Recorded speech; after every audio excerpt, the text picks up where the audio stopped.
ജനീവയിൽ യൂറോപ്യൻ യൂണിയന്റെ നേതൃത്വത്തിൽ അനുനയ ചർച്ചകൾ പുരോഗമിക്കുന്നുണ്ട്. ഇസ്രയേലും ഇറാനും തമ്മിലുള്ള ഏറ്റുമുട്ടൽ അത് രൂക്ഷമായി തുടരുകയാണ്.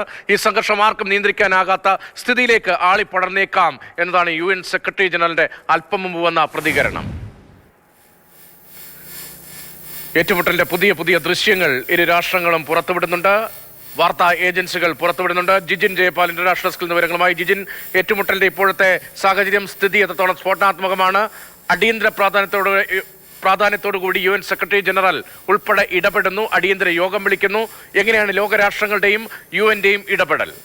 രതീഷ, അതീവ നിർണായകമായ ഘട്ടത്തിലൂടെയാണ് ഈ മണിക്കൂറുകൾ കടന്നു പോകുന്നത്. ഈ യുദ്ധത്തിൽ എന്തെങ്കിലും ഒരു തീരുമാനം ഉണ്ടാകുമോ എന്നുള്ള ആകാംക്ഷ എല്ലാവർക്കുമുണ്ട്. ആ ആകാംക്ഷയ്ക്ക് ജനീവയിൽ ഒരു ഉത്തരം ലഭിക്കുമെന്ന പ്രതീക്ഷ തന്നെയാണ് കാത്തിരിക്കുന്നത്. പക്ഷേ ഈ ചർച്ചകൾ, ഒരു വശത്ത് അനുനയ ചർച്ചകൾ നടക്കുമ്പോൾ മറുവശത്ത് ഇസ്രയേലിലും ഇറാനിലും വലിയ ഏറ്റുമുട്ടലാണ് നടക്കുന്നത്. ഇസ്രയേലിലെ വടക്കൻ മേഖല കേന്ദ്രീകരിച്ച് ഇറാനിൽ നിന്നുള്ള മിസൈലുകൾ പതിച്ചുവെന്നാണ് ഇസ്രയേൽ പറയുന്നത്. ബാലിസ്റ്റിക് മിസൈലുകൾ ഇറാൻ വർഷിച്ചുവെന്നാണ് ഇസ്രയേൽ ആരോപിക്കുന്നത്. 17ാം ഘട്ടത്തിലേക്ക് ആക്രമണം കടന്നുവെന്ന് ഇറാനും പറയുന്നു. ഇറാന്റെ പല തന്ത്രപ്രധാന മേഖലകളിലും ഇസ്രയേലിന്റെ ആക്രമണം നടന്നിരിക്കുന്നു. ഇറാന്റെ സാമ്പത്തിക വിഭാഗം കൈകാര്യം ചെയ്യുന്നയാളെ വധിച്ചുവെന്ന് ഇസ്രയേൽ അവകാശപ്പെടുന്നുണ്ട്.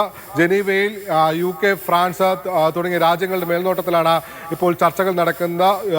യുറേനിയം സമ്പുഷ്ടീകരണ പദ്ധതിയിൽ നിന്ന് ഇറാൻ പിന്മാറണമെന്ന നിലപാടാണ് രാജ്യങ്ങൾക്കുള്ളത്, യൂറോപ്യൻ യൂണിയൻ മുന്നോട്ട് വയ്ക്കുന്നത്. പക്ഷേ ആ തീരുമാനത്തിൽ, ആ ചർച്ചകൾ എപ്പോൾ തീരുമെന്ന കാര്യത്തിൽ സംശയമുണ്ട്. കാരണം ഇരു രാജ്യങ്ങളും മുന്നോട്ട് വയ്ക്കുന്നത് ഒരേ ആവശ്യമാണ്. ഇറാൻ പറയുന്നത് ഇസ്രയേൽ ആക്രമണം അവസാനിപ്പിക്കണമെന്ന്, മറുവശത്ത് ഇസ്രയേൽ പറയുന്നത് ഇറാൻ ആണവ സമ്പുഷ്ടീകരണ പദ്ധതികൾ. ജനീവയിൽ യൂറോപ്യൻ യൂണിയന്റെ നേതൃത്വത്തിൽ അനുനയ ചർച്ചകൾ അത് പുരോഗമിക്കുന്നതിനിടയിൽ ഇസ്രയേലും ഇറാനും തമ്മിലുള്ള ആക്രമണം അത് രൂക്ഷമായി തന്നെ തുടരുന്നു എന്ന പുതിയ റിപ്പോർട്ടുകൾ വരുന്നു.